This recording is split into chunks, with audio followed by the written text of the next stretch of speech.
Hello everybody, welcome back to another video on my channel. Hope everyone's doing good, inshallah. Hope everyone's doing well. And it's this time of year again, doesn't it come so fast but yet so slow. Once again previewing an Algerian football match. It's Algeria against Guinea taking place in Oran, in the Olympic Stadium there. The first ever time the main Algerian national team will be appearing in that stadium. Yes, Majid Bouguera's local team have had some games in that ground. We've also had the Summer Mediterranean Games taking place in that ground. But now finally Algeria actually wanted to play here a few months ago, but of course those preparations for those Mediterranean Games meant that had to be put on hold. So lots of new shiny stadiums in Algeria on the way. So we're going to be finding out a few things, not just on the pitch, but off the pitch as well. How will the stadium function? Proper seats, proper grass, proper pitch, proper facilities. It's going to look very good from a visual point of view watching this Algerian national team play in this stadium. So looking forward to seeing how the stadium looks. I think it is a very highly regarded stadium, not just by Algeria but by the African continent as a whole. It's just a shame it'll open about 50 years too late. So should Algeria be looking to beat Guinea in this friendly game? Well, unfortunately for both sets of players, neither side will be taking part in the upcoming FIFA World Cup just 9.5 weeks away. Guinea didn't reach the playoff stage, and of course Algeria did meet Guinea most recently back in the summer of 2019 when Algeria beat them by 3-0 on their way to lifting the 2019 Africa Cup of Nations. And of course that game took place in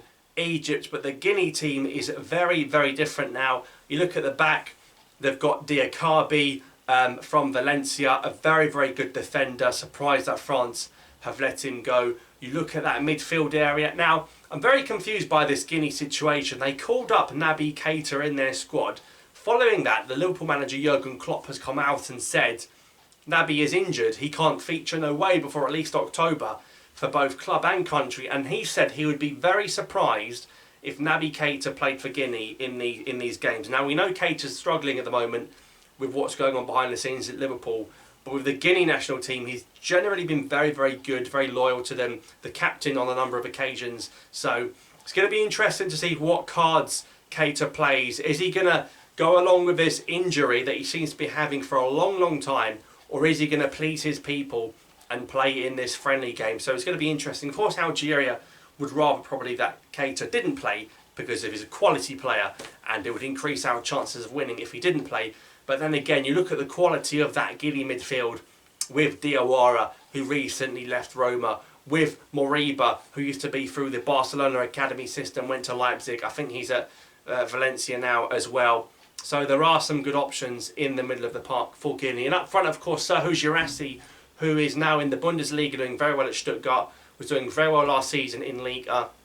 Another player that switched from the French youth system to the Ghanaian national team. They're of course looking to build something for the upcoming AFCON as well and trying to get back to their better days. And of course lots of question marks about Guinea hosting that AFCON in a couple of years' time. Well, it's going to be awkward because when they do officially announce that they lose the hosting of that tournament, Guinea go from automatically qualifying as a host to having to play qualification. So a bit of a messy road on the way for Guinea, but nonetheless shouldn't affect this game. Now Algeria should be strong favourites, not just in terms of the quality of the team, but also because we are at home. We're currently 3 games unbeaten. We did very well in the last international break. We beat Iran, we beat Uganda, we beat Tanzania. So that was a good performance in 3 different stadiums as well. And of course Iran ultimately sacked their manager and brought Carlos Queiroz back in after he departed from the Egyptian national team.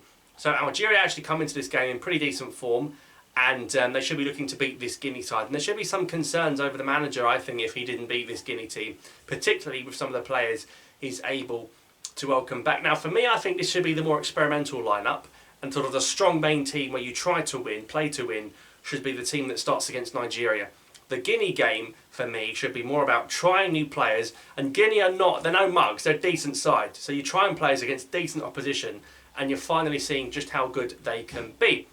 So in terms of the predicted lineup that I would be looking to play, of course with the goalkeeping situation, Anthony Mandrea has withdrawn from the squad. He picked up an injury unfortunately just before the international break has arrived. So we've got Zugba, we've got Alexander Akija, and we've got Farid Sha'al called up from Mouladia. So for me, I'd like to see maybe Akija or Zugba play in that goalkeeping position. And again, the back four for me, it's not even necessarily that experimental, but we need to start building a new team now for the future and for future tournaments and for future qualification campaigns. So I'd rather see Akim Zadudka play the right back against Guinea and then see Atada play the right back against Nigeria. I think Ben Sebaini will probably keep the left back position unless Tuba was put there, and then you could play Mandy with Tugai. But I actually want to see a partnership blossom between Tuba and Tugai at centre half, and I think those two are fantastic. They just need to play together. I think you've got one left footer and one right footer in there as well, and I think Tuba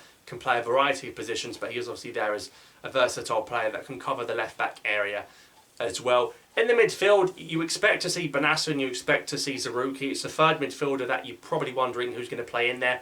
For me, I think you've got to welcome back Nibil Bentaleb with a start. Still 27 years of age, still potentially in his prime. Let's see what he can do. It's been a little while since we've seen Bentaleb in the Algerian setup. Of course, Badawi was called up. He's actually pulled out as well with an injury. So Sofian Bendubka has been called up as his replacement. And of course, you've got Mrazig at CRB called into that squad, and the youngster from Belgium, Adams or a gun. So I'd have Bentaleb just in front of Banassa and Zarouki.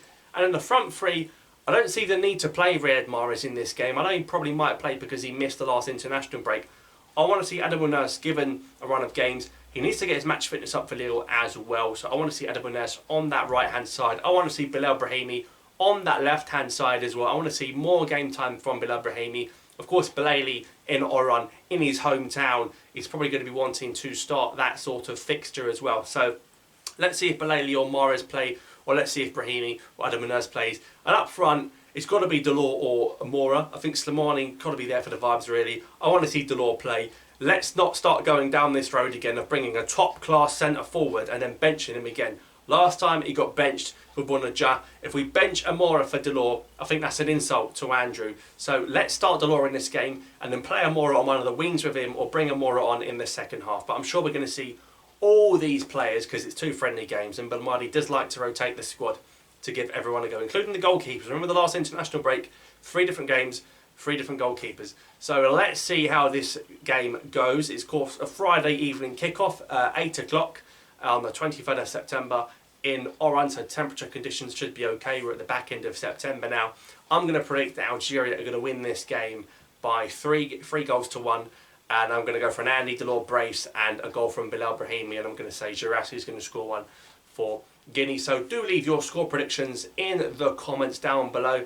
Now, inshallah, inshallah, there's going to be a live watch-along. We're going to try out live watch-alongs of these Algeria matches rather than reviewing the games. If I can't get it set up, there'll just be a review after full time, after we've all enjoyed the game with our Qalbilous and our Milfay. But we're looking forward to the game.